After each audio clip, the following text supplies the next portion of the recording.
Some of London's most visited places are also home to stations you can't enter. They are real underground platforms, sealed off just behind the walls. A few have been reused for film sets, training, or wartime shelter. Others still sit in darkness beneath the city, untouched for decades. This is the hidden side of the tube.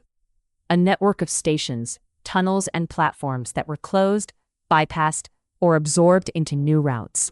Most passengers never see them, but in London, the past often sits just a few feet from the platform edge. The underground is layered beneath one of the oldest major cities in the world. New lines had to weave around streets, buildings, and older railways. That makes London ideal for ghost stations. When routes changed, the old stations were often too close, too awkward, or too expensive to keep open. London opened the world's first underground railway in the 19th century. As the network expanded, so did the number of stations. Early stations were built for a city that kept changing fast. Roads were widened, lines were extended, and new tunnels made older stations less useful. Some closures came from competition between rail companies.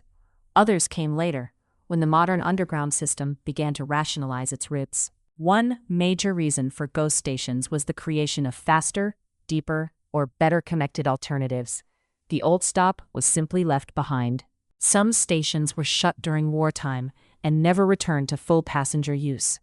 The war changed the map of the underground in permanent ways. Other platforms were swallowed by larger station rebuilds.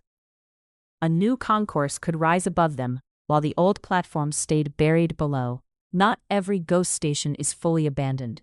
Some survive as sidings, emergency access, or staff areas hidden inside active stations. The famous case is Aldwych, once a regular station on the Piccadilly Line branch.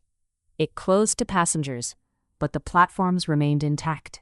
Aldwych later became useful for filming and training. It is one of the best-known reminders that closure does not always mean demolition. Another important example is Down Street, a station that was closed before the war and then used for government purposes. Its story shows how adaptable these spaces could be. In some places, new tunnels were built around older ones. The old platforms stayed in place, while trains rushed past without stopping. Ghost stations often keep their original tiles, posters, and platform edges. That makes them feel like time capsules beneath the city. Some are only a few steps from active rail lines. A working train and a sealed platform can sit almost side by side. The air underground is still, dusty, and strangely preserved. That is one reason old station interiors can survive so well. In other cases, the surface building may survive while the platforms are gone. The visible street-level station tells only part of the story. London's station architecture also changed with the years. Some ghost stations are ornate, while others are simple and industrial. The details matter here. Old roundels, enamel signs, and tiled motifs can still survive in places the public never sees. Some stations are accessible only through special tours or by arrangement. Most are closed for safety, not for mystery alone. Behind the scenes, the underground has long used closed spaces for storage, engineering, and operations. The network never truly forgets its old rooms. Ghost stations reveal how a great city grows by leaving parts of itself behind. They are the footprints of every route change and redevelopment. They also show the practical side of urban history. In London, old infrastructure is often reused, repurposed, or quietly buried instead of erased. For historians, they are physical evidence. For commuters, they are invisible neighbors hidden inside the everyday journey. They have also become part of London's cultural identity. The ghost station is now a familiar symbol of the city's layered past. Some closed stations became shelters during bombing raids. Underground spaces offered protection when the city above was under attack.